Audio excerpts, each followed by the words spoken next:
Good morning, Aldersley students and staff. This is Mrs Davies here on Thursday the 30th of April. It's my assembly today and the topic is culture and diversity. So I'm going to start my assembly by considering what we mean by culture. Well, culture is a word for people's way of life, the things that are learned or shared between a society or a group who transmit those ideas from generation to generation. And quite often it includes all the things that we regard as important: our customs, traditions, our language, our skills, our beliefs, our norms and our values. So the things that we do every day and the things that we hold dear. And culture can be seen in people's writing, religion, music, clothes, cooking, festivals, ways of living. And different countries have different cultures. So yesterday Miss Dunn set us a challenge and we discovered that all these different dances have their origins in different places around the world. And we know about them because we're increasingly globalised, connected with other places around the world. And that makes our culture really interesting. And it also makes sure that we have a very diverse set of influences on our day-to-day lives today in the 21st century. Each year there's a World Day for Cultural Diversity, and I'll talk to you about that a little bit later on. But to think about that day and all days, when we start our day with eating breakfast, do you think about where that breakfast is from? So what we've got on the plate here, nice bowl of cornflakes. And where's the cornflakes come from? Well, cereal comes mostly to us from Argentina, tea from Sri Lanka, coffee from Peru, orange juice from Brazil. So each morning we're influenced by different places. The less healthier amongst you might be starting with something chocolatey from the Ivory Coast in West Africa, or sweeties made from sugar grown in Jamaica. Make sure you eat those in moderation.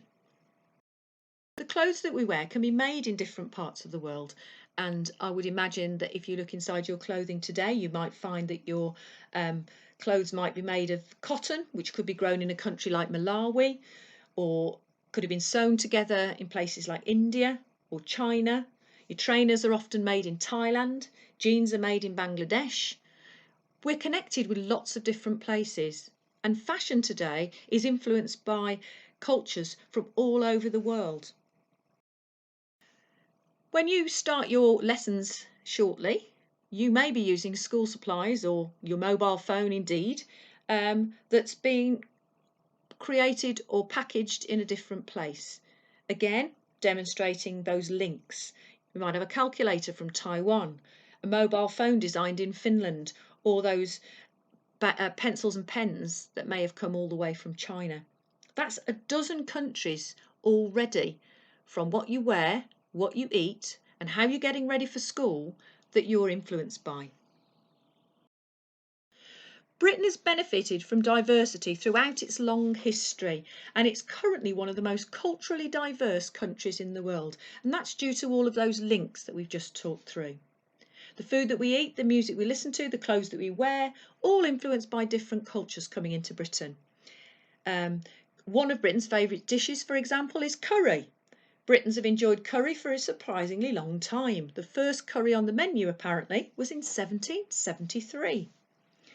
Even the English language is based upon languages spoken by Anglo-Saxons, Scandinavian Vikings, Norman French invaders, with words added from the languages of other immigrants across the years.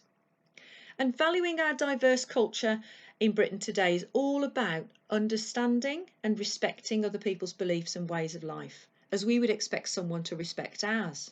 It's about supporting individuals in keeping their cultural traditions alive and appreciating the fact that all these different cultural traditions will enrich British life today and in the future.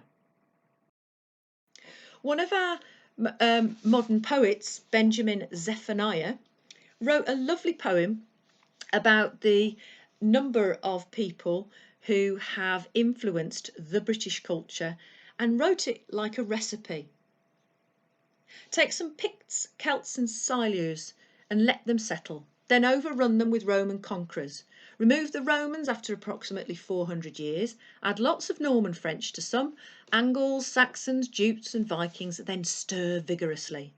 Mix some hot Chileans, cool Jamaicans, Dominicans, Trinidadians and Bajans, and some Ethiopians, Chinese, Vietnamese and Sudanese.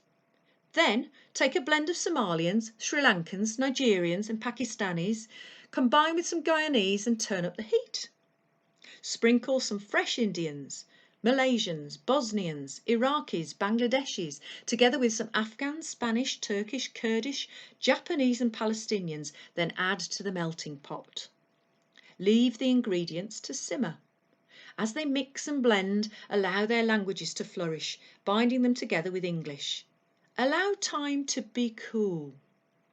Add some unity, understanding and respect for the future. Serve with justice and enjoy. Note, all the ingredients are equally important. Treating one ingredient better than another will leave a bitter, unpleasant taste. Warning, an unequal spread of justice will damage to the people and cause pain. Give justice and equality to all. I think you'll agree that's a really thoughtful poem and one which really celebrates the variety of people who've had an impact on today's multicultural Britain. So British culture is truly multicultural. We've got a whole host of people coming from different places, arriving today and influencing the makeup and the development of our country as a whole.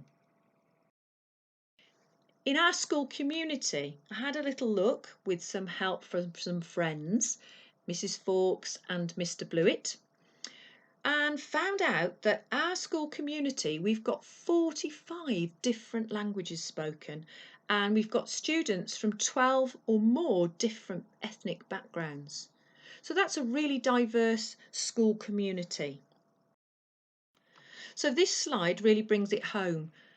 Students at Aldersley come from 40 different places, and that influence and that impact makes our school one of the most vibrant and culturally diverse, I think, in the city.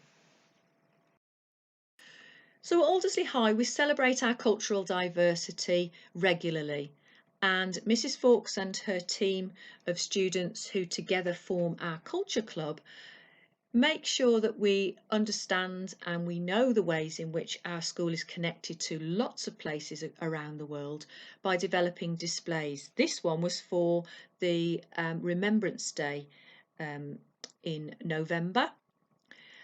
The group were also involved in parcelling the gifts that we collected for Christmas, and have also put together displays celebrating some of the traditions that we here in Britain celebrate as well.